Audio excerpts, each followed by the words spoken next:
Estás en la sintonía de Radio María Paraguay, una voz católica en tu hogar. A continuación te invitamos a compartir Curso de Derecho Canónico con el Padre Juan María Gallardo.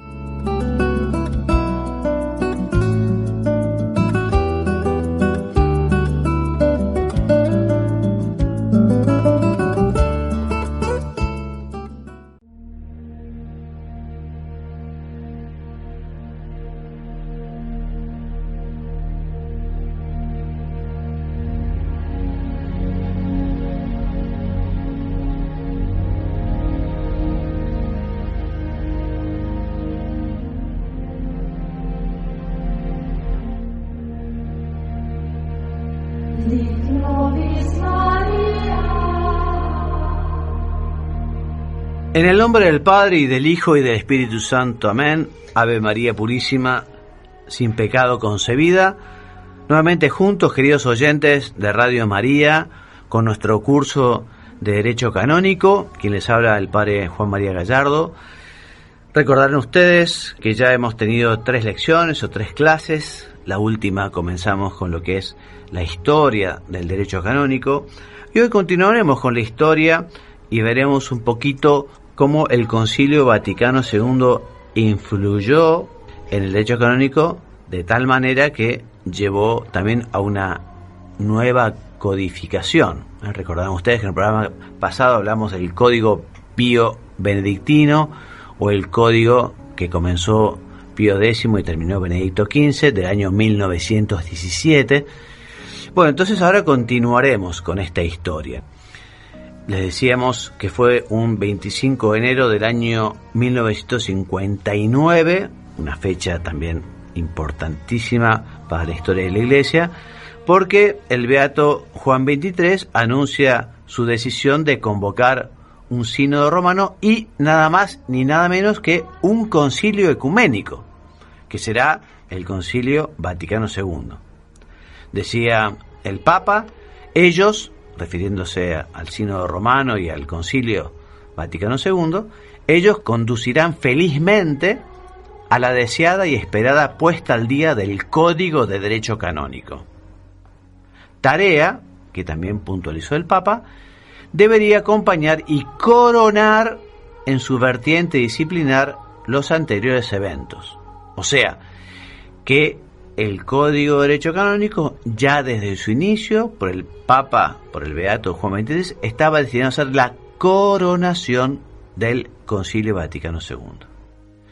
Evidentemente, el Código Pío Benedictino, el Código del 17, se fue envejeciendo, tuvo cánones que ya no tenían prácticamente vigencia. Además, justamente por esta evolución, por estos cambios, había habido una inflación, por llamarlo de alguna manera, de facultades especiales o de dispensas o de privilegios que son como leyes particulares. La ley tiene que tener esa característica que es su generalidad. Además, el código también no había acogido a las nuevas instituciones que había, justamente los carismas habían comenzado, digamos, a existir en la Iglesia, esa renovación en la Iglesia, el Espíritu Santo que va soplando en algunas personas que crean nuevas instituciones. Bueno, obviamente no estaban acogidas en este código anterior, como los institutos seculares o las asociaciones laicales. Y bueno, y también el código nuevo que se esperaba con el Concilio Vaticano II tenía que tener, digamos, esos progresos lógicos que había habido en lo que es la técnica jurídica. Bueno, la primera reunión plenaria de la Comisión para la Revisión del Código fue en noviembre del año 63.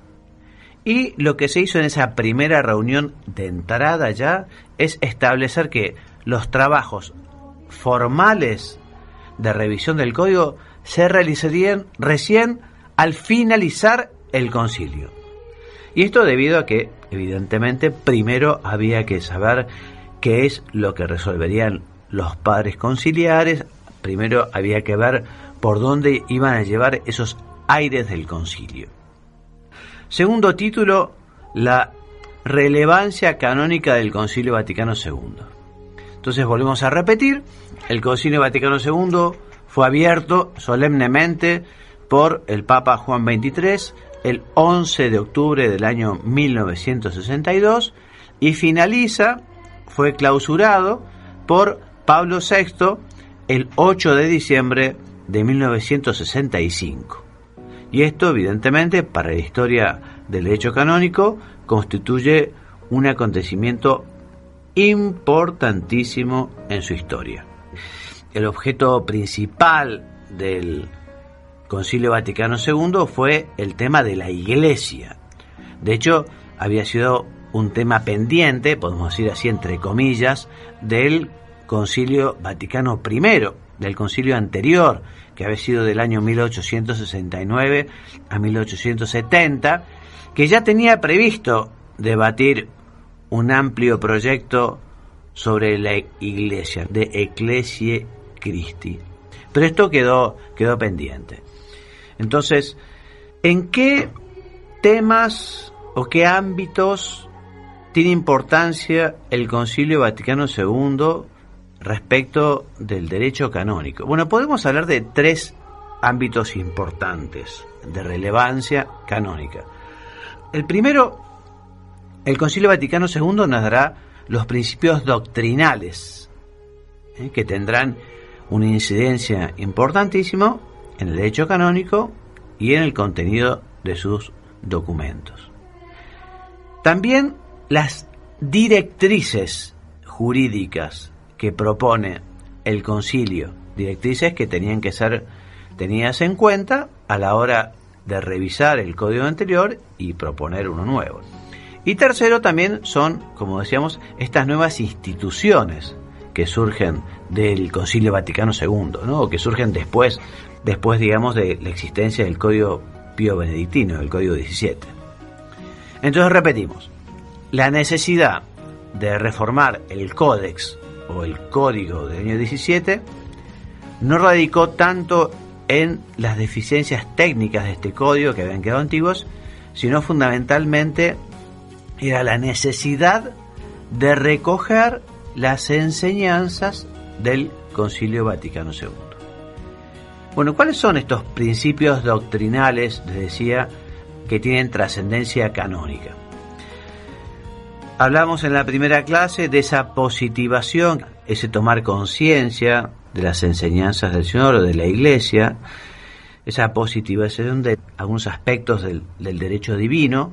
Entonces, esa positivación cuajó una serie de principios doctrinales que realmente influyeron en este proceso de revisión del código. Por ejemplo, la noción de la Iglesia como sacramento, la noción de la Iglesia como misterio de comunión.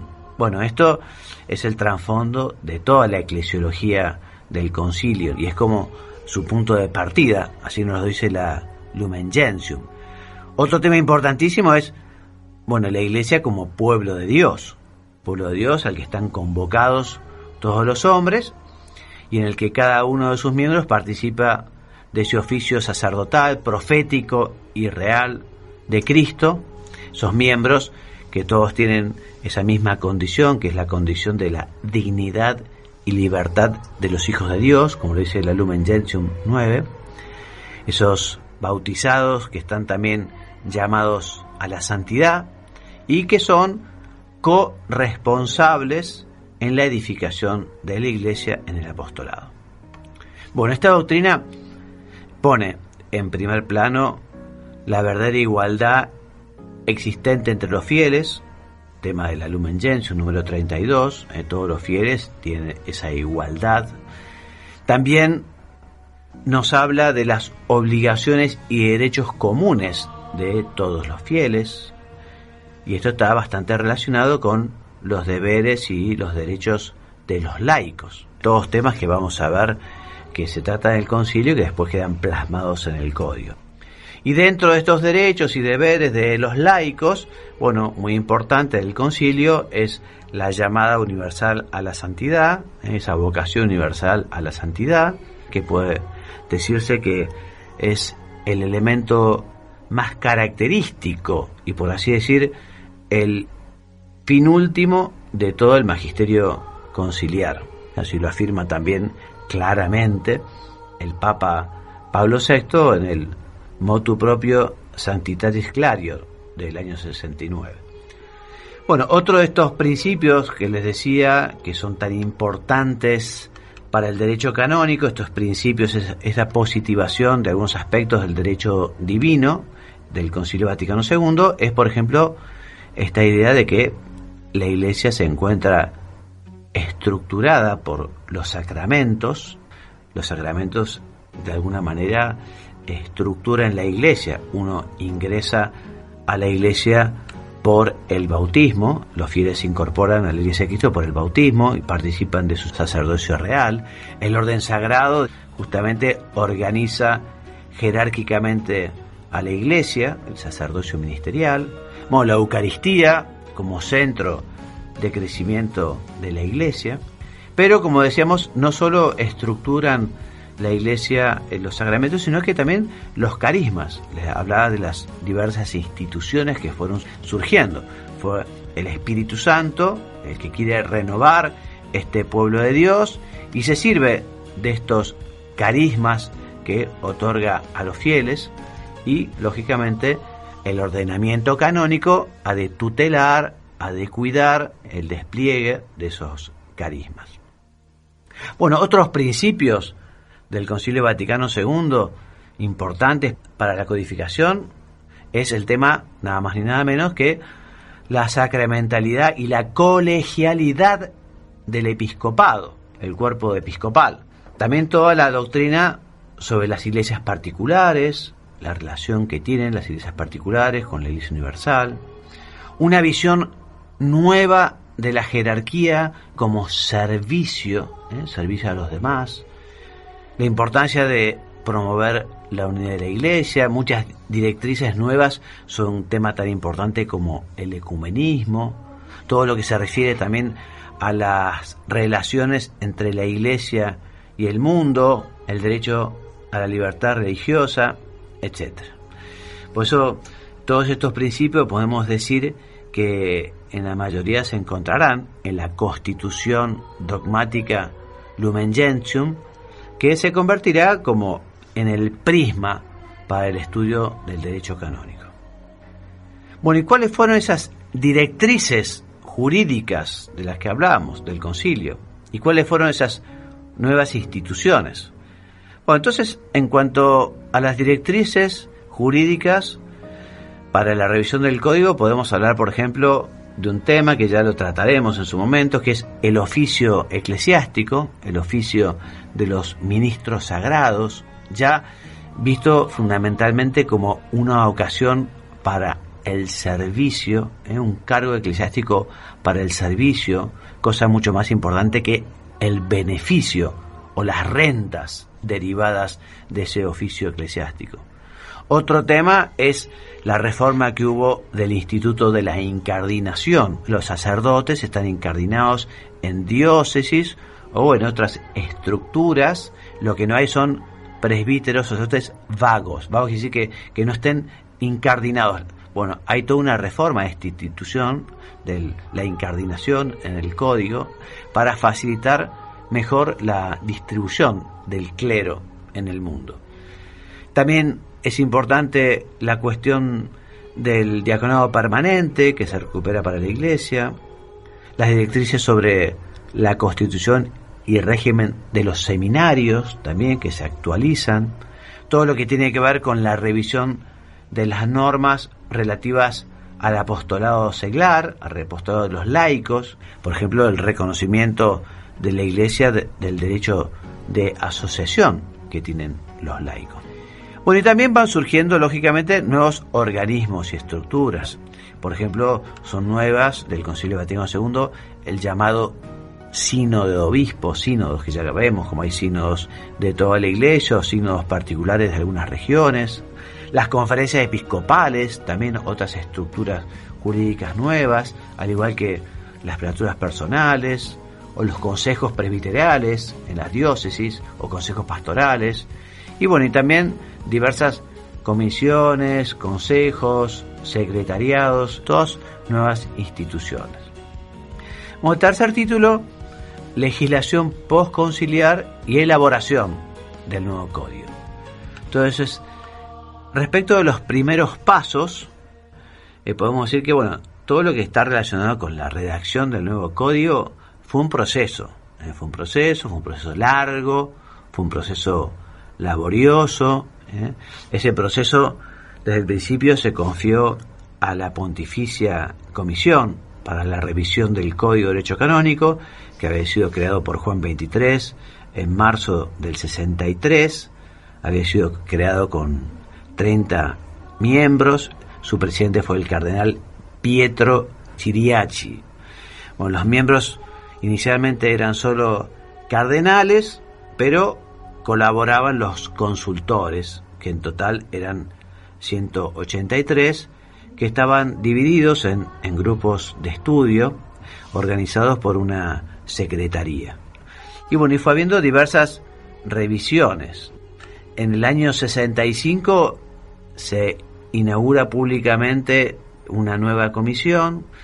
En su alocución, Pablo VI justamente habla de que esta comisión deberá seguir esas directrices del Concilio Vaticano II, que deberá elaborar, además del código latino y el oriental, un código común y fundamental en el que se contuviera el derecho constitutivo de la Iglesia. Fue la llamada Lex Ecclesiae Fundamentalis, la LEF, que esto no llegó a promulgarse. La idea era que fuera una especie como de constitución, o sea, una norma donde estaba sobre todo el derecho divino, que iba a ser, digamos, común a los dos códigos. Esto al final no funcionó de esta manera, y las normas de esta Lex Ecclesiae Fundamentales estuvieron en cada uno de los códigos, en el código latino y en el código oriental. ¿Y cuáles son los principios directivos? Les cuento que el cardenal Chiriachi, que falleció a finales de 1966, ya deja encaminada toda la obra de revisión. Al año siguiente, febrero del 67, le sucedió Monseñor Pericle Felici, que había sido secretario general del Concilio Vaticano II y ya estaba muy involucrado en la comisión. Y una de las principales tareas de la comisión, con su presidente, constituyó en redactar un documento que se tituló Principios que han de regir la revisión del Código de Derecho Canónico. Estos principios son 10 puntos principales, inspirados, obviamente, en el concilio, que tenían como finalidad facilitar a los consultores unos criterios de orden doctrinal, también algunos criterios técnicos para orientar su trabajo. Estos principios en la actualidad aparecen resumidos en el prefacio del código actual, ¿no? ¿Y cuáles fueron los diversos proyectos que hubo hasta la promulgación del código? Entonces, sobre la base de los principios directivos, de los propios documentos conciliares y de las sugerencias de los obispos y también los cánones del Código 17, este grupo de estudio de consultores comienza a elaborar algunos schemata o proyectos según una división provisional en materias. Y de hecho, entre años 1972 y 1977 se realizan 10 proyectos parciales de distintas partes del código sobre distintas materias, cada uno con su relatio, es un informe así explicativo, y se fueron enviando, conforme se iban confeccionando, se fueron enviando a los miembros de la comisión, a los cardenales y también a todos los obispos del mundo y a algunos organismos como universidades pontificias, con la invitación de que hicieran observaciones, propuestas, correcciones, de modo tal que en el año 1980, el 29 de junio, se imprimió el primer borrador unificado. Ya todas estas, digamos, partes que se fueron estudiando por partes, estos esquemas que estaban por tema, se realiza un primer borrador unificado que fue enviado a una comisión, no se envió a todos los obispos del mundo por una cuestión también de rapidez, pero sí se amplía la comisión, se amplía. Para aquella ocasión ya se nombran, y son en total 57 cardenales, 18 arzobispos y obispos de todo el mundo, que estudian este primer borrador completo del código. Entonces, las respuestas a esa consulta sirvieron para elaborar una nueva y extensa relatio que constituyó el documento base de la última plenaria de la comisión que se celebró en el año 1981. Entonces, con los criterios formulados en aquella reunión de octubre del 81, se redactó el último borrador, el Schema Novissimum, que el cardenal Felici, presidente de la comisión, que durante la mayor parte de los trabajos, no puede dar a luz porque fallece en el año 82, y bueno, como Moisés, que no llega a ver la tierra prometida, por decirlo de alguna manera, entonces será su sucesor, que era el secretario de la comisión del año 75, Monseñor Rosalio Castillo Lara, que pone en manos del Papa San Juan Pablo II, este borrador, este último esquema definitivo, o este último Schema Novissimum. Bueno, pues Juan Pablo II quiso examinar personalmente este Schema Novissimum, asesorado por 2 pequeñas comisiones, y con unas pocas enmiendas introducidas entonces, algún cambio también de última hora, llega a ser el código definitivo. Este código definitivo fue promulgado el 25 de enero del año 1983 mediante la Constitución Apostólica Sacre Discipline Leges, y justo 24 años después de aquel primer anuncio del Papa Juan XXIII. Este código entrará en vigor el primer domingo de Adviento de ese mismo año, 83, y un último detalle, una fecha también podemos dar, es que unos meses, el 2 de enero de 1984, el Papa Juan Pablo quiso crear una comisión para la interpretación auténtica del código, hoy se lo llama Pontificio Consejo para los Textos Legislativos, que de alguna manera diera respuesta a las preguntas que se suscitan, a los dubia, y por otro lado también los organismos de la curia, cuando tratara temas vinculados al derecho, también haría una suerte de revisión para que efectivamente esté todo alineado al código. Bueno, hablemos de las características generales de este código del año 1983. En primer lugar, decimos que es un código de carácter jurídico. Está redactado en un tenor así imperativo, sobrio, preciso, típico de las normas jurídicas. Tampoco faltan algunas exhortaciones y consejos, como lo reclamaba también el tercer principio directivo, que a su vez también abogó desechar normas que fueran excesivamente severas, y recordó la importancia de la equidad canónica para favorecer la atención pastoral de las almas. ¿Cómo es su sistemática? Bueno, este código del 83 difiere notablemente de la forma y del contenido del código del 17. Tiene muchos menos cánones, el código anterior 2414 y este 1752.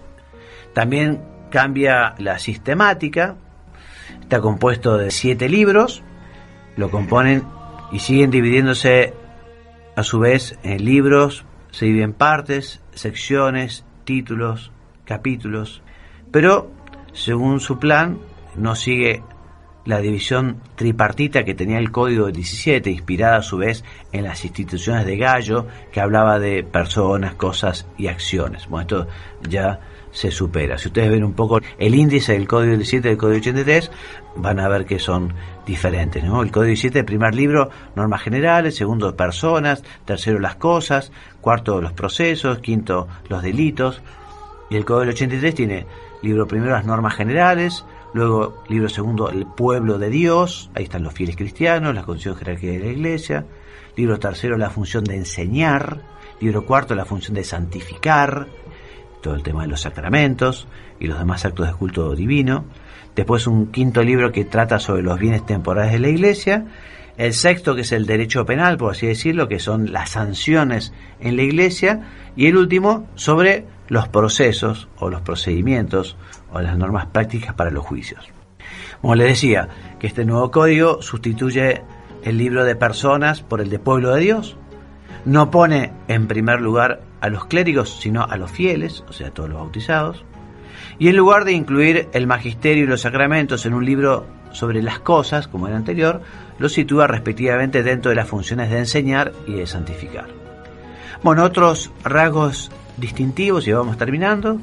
Este código del año 83 puede calificarse como la decantación y coronación canónica del Concilio Vaticano II, ya lo habíamos dicho anteriormente, para el ámbito de la Iglesia Latina. Textualmente dice así la Constitución Apostólica, Sacra Disciplina y Leyes. Les leo: el código es un instrumento que se ajusta perfectamente a la naturaleza de la Iglesia, sobre todo tal como la propone el magisterio del Concilio Vaticano II, visto en su totalidad, y de modo especial su doctrina eclesiológica.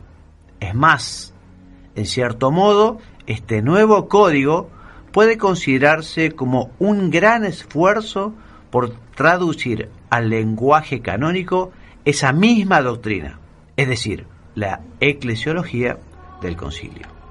O sea que este empeño realmente se refleja tanto en su contenido como en su sistemática, como en las fuentes utilizadas para su redacción, que aparecen resumidas en la edición típica publicada en el año 89, y sobre todo se nota en sus libros segundo, tercero y cuarto, y en las citas del concilio. Allí son muy, pero muy numerosas. Bueno, otra característica peculiar del código es la de ser un código abierto, o sea, lejos de pretender contener todo el derecho como el anterior, no pretende contener la totalidad de la legislación universal de la Iglesia Latina, sino que también remite a leyes especiales. Por ejemplo, leyes especiales para la regulación, para la organización de la curia romana, lo dice en su canon 360, o lo que está vinculado al procedimiento o juicio para las causas de beatificación y canonización. También en consonancia con el principio de subsidiariedad, recogido en el quinto principio directivo, rompe también con la tendencia centralizadora de la legislación eclesiástica, propiciando un mayor desarrollo del derecho particular, adaptado justamente a los distintos lugares. También este código le da una importancia grande a la costumbre como fuente innovadora del ordenamiento, supone otra importante vía de diversificación de la disciplina canónica. También podemos decir que el código del 83, a semejanza del Concilio Vaticano II, es un cuerpo legislativo renovado porque entraña una renovación en la disciplina eclesiástica, renovado porque supone un incentivo extraordinario para la ciencia canónica y también augura el resurgir de un nuevo derecho sabio que dé razón de sus instituciones, incluso porque, habiendo sido promulgado en una etapa, en un momento en el que no había mucho interés por el derecho, más podríamos decir cierto desinterés, incluso rechazo por el derecho canónico dentro de la Iglesia, bueno, el nuevo código cambió esta tendencia. Bueno, algunas relaciones con la normativa precedente son los cánones que están del 1 al 6, en la relación del nuevo código con el código anterior. Entonces acá dice que el código latino no es fuente de derecho para las iglesias orientales, como lo expresan en su Canon 1. Este código es para las iglesias latinas. Tampoco ha modificado los convenios de la Santa Sede con las naciones o con otras sociedades políticas. Tampoco modificó los derechos adquiridos o los privilegios o concesiones realizadas por la Santa Sede. Sí, en cambio, abroga el Código del 17, abroga las fuentes mencionadas, Canon 6, párrafo primero, las normas litúrgicas contrarias a las nuevas prescripciones y también algunas costumbres conforme a lo establecido en su Canon 5. Esta profunda reforma canónica llevada a cabo no supone evidentemente una ruptura con la tradición. Es un código moderno, pero es un código que justamente mantiene una clarísima línea de fidelidad a la legislación perenne de la Iglesia y reproduce muchas veces conceptos e instituciones presentes ya en el derecho antiguo. Así lo dice el Canon 6, párrafo segundo. Dice, teniendo también en cuenta las tradiciones canónicas. Bueno, y dos palabras sobre el código de cánones de las iglesias orientales. Es posible que ustedes sepan que las iglesias orientales son las que dependen de uno de los antiguos patriarcados de Oriente, como de Constantinopla, Antioquía, Alejandría o Jerusalén. Salvo la iglesia maronita del Líbano y la ítalo-albanesa, que están totalmente en comunión con Roma, las restantes iglesias católicas, repito, orientales, también se corresponden con una rama ortodoxa, o sea, una rama separada de la iglesia apostólica, de la iglesia de Roma. Entre estas iglesias se encuentran la iglesia católica de los caldeos, con patriarcado en Irak, la iglesia de los malabares y malancares de la India, la de los coptos de Egipto, y también la de los siríacos, armenios, melquitas, ucranianos, etc. Bueno, en total son 21 las iglesias orientales unidas a Roma, que cuentan con unos 15 millones de fieles. Bueno, los trabajos preparatorios para este código oriental comienzan con Pío XI, en el año 29. Gracias a ellos pudo hacerse una importante recopilación de fuentes del derecho oriental. El mismo Pío XI constituyó en el año 1935 una comisión pontificia para la redacción del Código de Derecho Canónico Oriental, y fruto de esos trabajos fueron 4 textos legales que Pío XII promulgó entre el año 49 y el 57. Luego Pablo VI constituye la Comisión Pontificia para la Revisión del Código Oriental en el año 1972, en sustitución de la que ya había, y confió el cargo de presidente al cardenal Parecatli, que es de la iglesia Malabar, Parecatil. A partir de su creación, esta comisión trabajó de una forma parecida al de la iglesia latina, confeccionando unos principios directivos, luego organizando grupos de estudio con consultores, elaborando diversos proyectos, sometiéndolos a la consulta del episcopado oriental y a los dicasterios interesados y otros organismos, y así, bueno, tras obtener el beneplácito del Papa, el primer borrador unificado fue del año 1986, y así lo vieron los miembros de la Comisión Pontificia, y con las enmiendas que propusieron se redactó el Schema Novissimum, también así llamado. Eso es el último borrador que se entrega al Papa en enero del año 1989, que también San Juan Pablo II quiso revisarlo personalmente con alguna ayuda de algunos peritos, y en fin, y así el Código de Cánones de la Iglesia Oriental se promulgará el año 1990, el 18 de octubre, mediante la Constitución Apostólica Sacri Cánones.